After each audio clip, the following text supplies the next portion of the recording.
Paul Kagame has been in power in Rwanda since 1994. On July 18, 2024, he was elected president of Rwanda once again.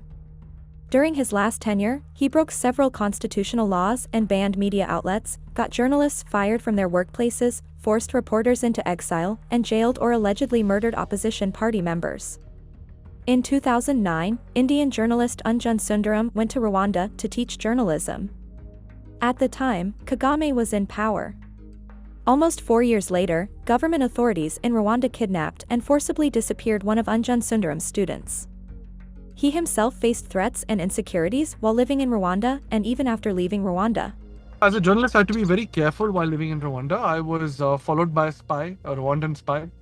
The experience that I describe in my book, Bad News. He was trying to find out if I, as a journalist, was trying to help any opposition groups take over the government, violently overthrow Paul Kagame. So I faced, threats or insecurity while I was in Rwanda. But I also faced a lot of insecurity after leaving Rwanda and publishing my book. Scotland Yard and New York Police Department sent armed police personnel to protect me after I was giving talks on the situation in Rwanda. One of Sundaram's students, named Gibson, had been continuously threatened and harassed by Rwandan authorities. Gibson was forced into exile in Uganda, but that doesn't mean he is safe there. Another Rwandan journalist, Charles Ingabire, was shot dead in 2011 outside a bar in Uganda's capital, Kampala, for publishing against Kagame's government. Ingabire was the founder of an online media outlet called Inyenyeri News. Sundaram, in his book, Bad News, Last Journalists in a Dictatorship, also discloses details about another Rwandan journalist, named Agnes Uwimana, who was sent to jail, leaving her son without a mother, for exposing how the Rwandans weren't happy with Kagame's government. I trained a class of 12 journalists, Rwandan journalists. They were attacked, harassed, and even shot dead on the day they criticized Paul Kagame after they published critical articles of the president. And I described that experience in my book, Bad News, teaching these journalists as they were taken out one by one.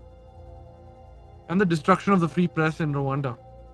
That said, so the press is not free. That said, there are very few, very brave journalists who keep coming up, who keep daring to challenge the government and doing the work of journalism with great courage. Rwanda is supposedly functioning as a democracy, but in the recent presidential polls, most of Kagame's opponents were not allowed to run, and as a result, he received 99% of the votes. Of course not. No election that has in which the winner wins 99% of the vote is free and fair. Any reasonable election will show some division of opinion in the population. And this kind of score, 99%, has historically only been achieved by dictators around the world. And so it is definitely not free and fair. Many candidates have been banned from running in the elections. And the couple of candidates that were allowed, it has been a long-standing policy in Rwanda to allow these very weak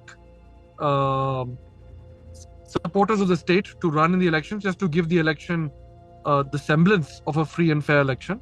But actually, the trend has been worse and worse, less and less free. In the recent presidential polls in Rwanda, opposition leader Victoire Ingabire was one of the many barred from contesting. Ingabire was freed in 2018 after spending 8 years in jail due to her convictions for terrorism and genocide denial. She is also a member of the majority ethnic group, the Hutus. And so, Paul Kagame faced two opponents, including the Democratic Green Party's Frank Habineza and independent Philippe Mpayimana. The final results of the presidential polls are expected on July 27th. President Paul Kagame wants to show that the country supports him. And so any candidates that could realistically get some significant percentage of the vote, he bans them. And historically, he has done this to many candidates. Banning is the least violent option that he chooses. And that his government chooses. In the past, opposition candidates or officials from opposing political parties have turned up beheaded turned up dead. They've been imprisoned. They've accused the government of torturing them. So banning them is the most least harmful action that he has taken. And I think the fact that he only had to ban the candidates in this election and nobody turned up dead, shows that there is no credible opposition in Rwanda today. An opinion piece by Sundaram published in the New York Times in 2023 calls Kagame a brutal dictator and the West's best friend. He's been invited to universities to speak on human rights, but in his own country, humanity is at stake. In the sense that he's not a democrat, he's a dictatorship.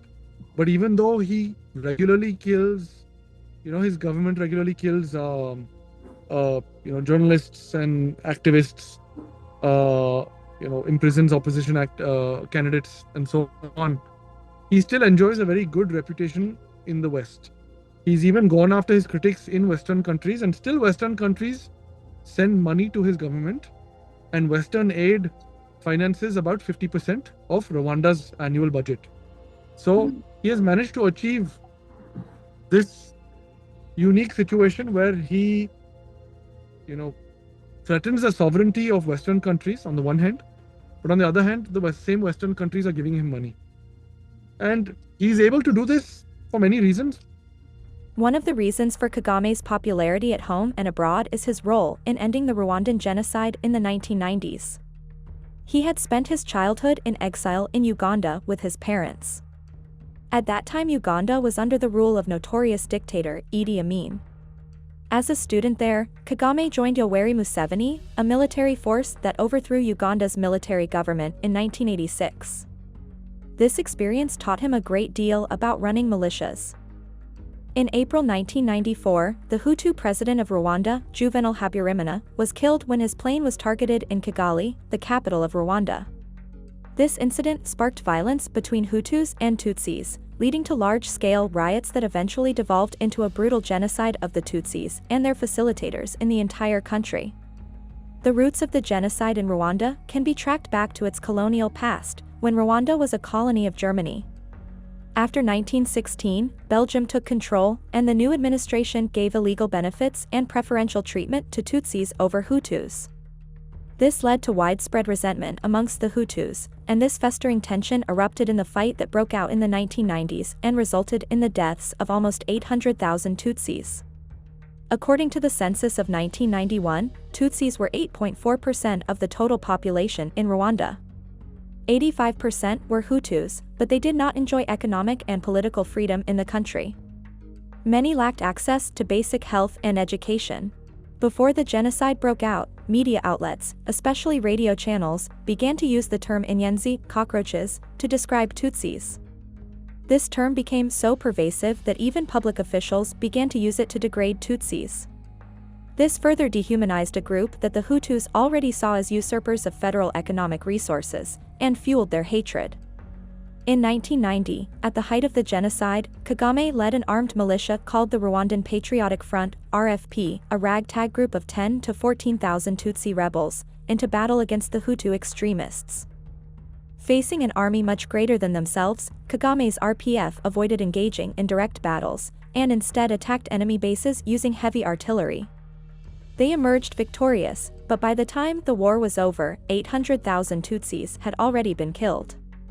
Sundaram believes that Kagame's role in the genocide was very hypocritical. In 1994, about 800,000 Tutsis were killed in Rwanda in a genocide.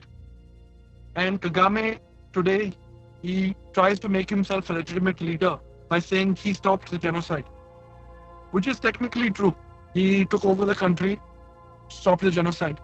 But what goes unsaid, what he does not tell many people, is that in order to take over Rwanda in 1994, he told the United Nations not to enter Rwanda, not to send troops, which would have saved many hundreds of thousands of Tutsi lives. So Kagame essentially chose to take power and sacrifice all these Tutsis. And since 1994, Kagame has been ruling over Rwanda, increasingly repressive, increasingly becoming a dictator. And we are at the situation we have today, where the election he won with 99%. However, it is unclear whether increasing or decreasing UN troops would have made much difference.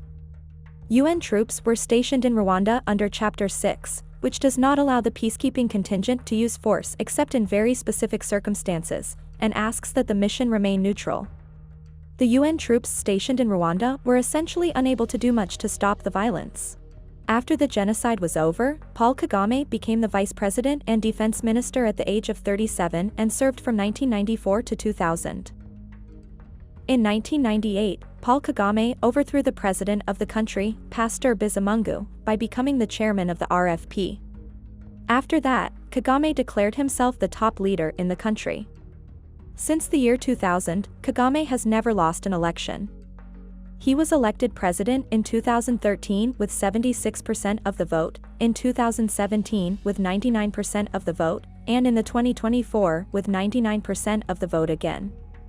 He is currently preparing his daughter, Ange Kagame, 29, to replace him in the future as a politician. She has already been working as a senior policy analyst in the president's office since 2019. The most likely scenario is that Kagame will try to install one of his children as a successor to him. And he's grooming his daughter, reportedly, Ange Kagame, to take over this role. Now the question is, will he be threatened, attacked, toppled before that?